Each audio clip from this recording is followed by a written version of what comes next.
कैसे हो? उम्मीद करती हूँ आप सब सही होंगे। बच्चों, आज मैं आपके सामने कक्षा 7 का इतिहास का एक टॉपिक मुगल साम्राज्य लेकर के उपस्थित हूँ। इतिहास की बात हो और मुगल साम्राज्य का जिक्र न हो, ऐसा तो हो ही नहीं सकता। मुगल साम्राज्य बहुत लंबे समय तक भारत पर शासन करता रहा। इसका आधिपत्य कई वर्षों तक, कई सौ वर्षों तक रहा है। तो कैसे भारत में इसकी नींव डली, कौन कौन इसके शासक रहे हैं, कौन इसका अंतिम शासक था, हम स्टेप बाय स्टेप क्रम वाइज इसको देखेंगे, लेकिन एक एक चैप्टर हम आपको पढ़ाएंगे। ठीक है, तो आज हम इसके संस्थापक की बात लेकर के आए हैं। संस्थापक कौन था? मुगल साम्राज्य का संस्थापक माना जाता है बाबर को, और भारत में इसकी नींव कब डली थी? 1526 में। ठीक है, मुगल साम्राज्य की स्थापना भारत में 1526 से मानी जाती है। तो इसमें ऐसा क्यों माना जाता है कि क्योंकि 1526 में पानीपत का प्रथम युद्ध हुआ था।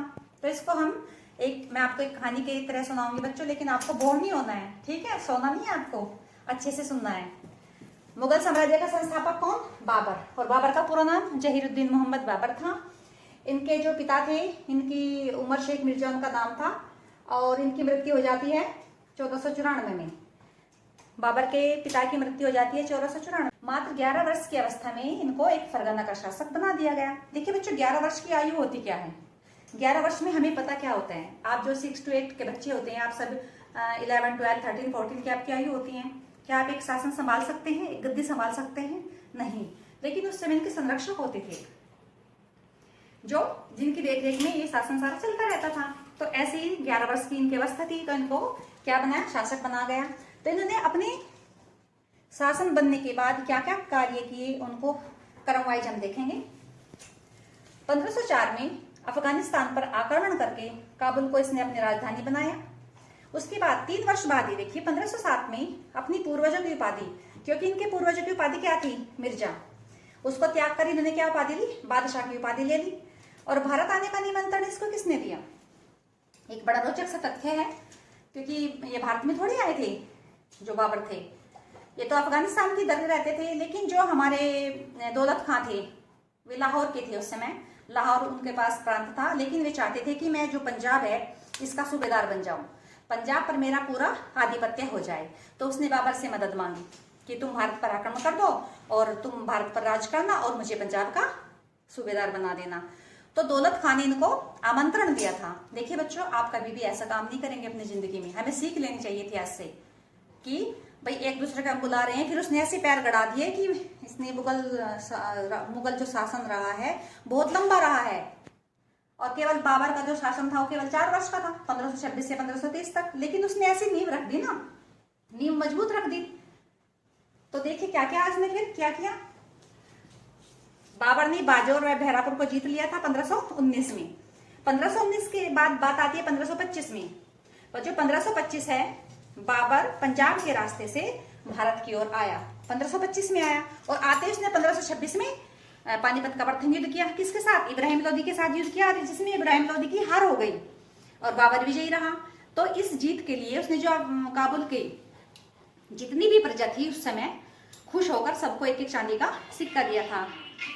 तो पानीपत के प्रथम युद्ध के बाद उसने अपने आप को क्या? कलंदर की उपाधि से नवाजा। इससे पहले उसने क्या? मिर्जा की उपाधि अपनी खत्म करके क्या लिया?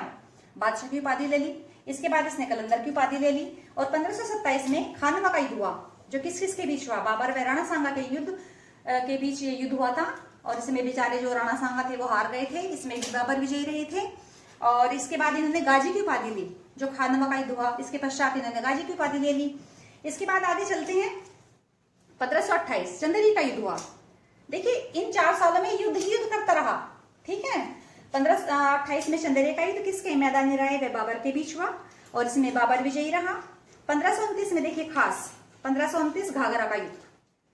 1529 घाघरा का युद्ध बाबर व अफगानों के मध्य हुआ, और इसमें महमूद लोदी ने जो है अफगानों का नेतृत्व किया था। मध्यकालीन भारत का यह पहला युद्ध जल व थल पर लड़ा गया ऐसा माना जाता है। और 1530 में इसकी बाबर की मृत्यु हो जाती है आगरा में। तो इस प्रकार एक महत्वाकांक्षी जो राजा था, महत्वाकांक्षी जो शासक था, उसका अंत हो जाता है 1530 में। स्थापना करी 1526 में, 1530 में देहांत हो जाता है। मात्र 4 वर्ष की इसमें शासन काल में इसने बहुत सारे युद्ध किए और सारे युद्ध इसके विजयी रहे। इसका मुख्य कारण क्या था बच्चों? इसका मुख्य कारण था इसकी सेना। इसके पास बहुत बड़ी सेना थी, सेना के पास बहुत बड़ा तोपखाना था। उस समय की बात तोपखाने की हो रही है, तो तोपखानों का प्रयोग करता था। इसके पास 2 बड़े निशानची थे, एक का नाम उस्ताद अली था, दूसरे का नाम मुस्तफा था, जो अचूक निशानेबाज थे, जिनकी बदौलत यह हर युद्ध जीत जाता था। और कुछ रोचक तथ्य हैं जो बाबर के बारे में आपको पता होने चाहिए, हमें पता होने चाहिए कि बाबर को कलम व तलवार का सिपाही कहा जाता है। कलम का सिपाही क्यों? क्योंकि इनको लिखने का शौक था। इन्होंने बाबरनामा लिखी है और इसलिए इनको कलम का सिपाही। और क्योंकि ये युद्ध नीति में निपुण थे, पारंगत थे, कोई भी युद्ध इन्होंने नहीं हारा, इसलिए इन्हें तलवार का सिपाही भी कहा जाता है। और एक और बात बच्चों, कौन सी? कुषाण वंश के बाद ऐसा माना जाता है कि कुषाण वंश के बाद जो बाबर है वही एक ऐसा शासक था जिसने कांधार व काबुल पर पूर्ण नियंत्रण रखा और भूमि माप के लिए इसने गज प्रणाली को विकसित किया। देखिए बच्चों, इसके बाद उस समय जो ऐसा होता था कि भाई अगर मैंने राजा के घर में जन्म ले लिया और मैं राजकुमार हूं तो राजा की मृत्यु के बाद मैं स्वतः राजा बन जाऊंगी, चाहे मैं योग्य हूं चाहे ना हूं। तो जैसे आपने सुपर 30 पिक्स देखी होगी फिल्म, इसकी शायद ऋतिक रोशन की फिल्म है सुपर 30। इसमें क्या कहता है ऋतिक? ये बोलते हैं कि अगर आप में एबिलिटी है, आप योग्य हैं, तो आपको कोई भी नहीं रोक सकता। लेकिन उस समय ऐसी बात नहीं थी। राजा के घर में पैदा हुए तो हमको राजा भविष्य में बनना ही बनना होता था। तो इनके बाद इनका शासन कौन संभालेगा? इनके बड़े बेटे का नाम आता है हुमायूं। देखिए इनके पास 4 पुत्र थे, इनके पास हुमायूं, कामरान, अस्करी और हिंदाल। और इनके पास एक बेटी थी गुलबदन बेगम। लेकिन हम और आप अगर इतिहास को पढ़े तो हमें हुमायूं का जिक्र मिलता है ज्यादातर, क्योंकि हुमायूं के बाद राजगद्दी पर बैठा बड़ा बेटा वही था। जो बाद के जो इनके बेटे थे बाद वाले 3 पुत्र और 1 पुत्री, उनका बहुत कम योगदान इतिहास में देखने को मिलता है। इसलिए उनका नाम बस केवल थोड़ा बहुत ही उनके बारे में हमें जानने को मिलेगा। इसके बाद में आप हुमायूं की वीडियो के साथ उपस्थित होंगी। ठीक है बच्चों, इसको आपको ध्यान से सुनना है और जिसमें तिथियां आई हैं इनको आपको नोटिस में अपने रखना है कि किस डेट में क्या हुआ था। ओके बच्चों, धन्यवाद, बाय।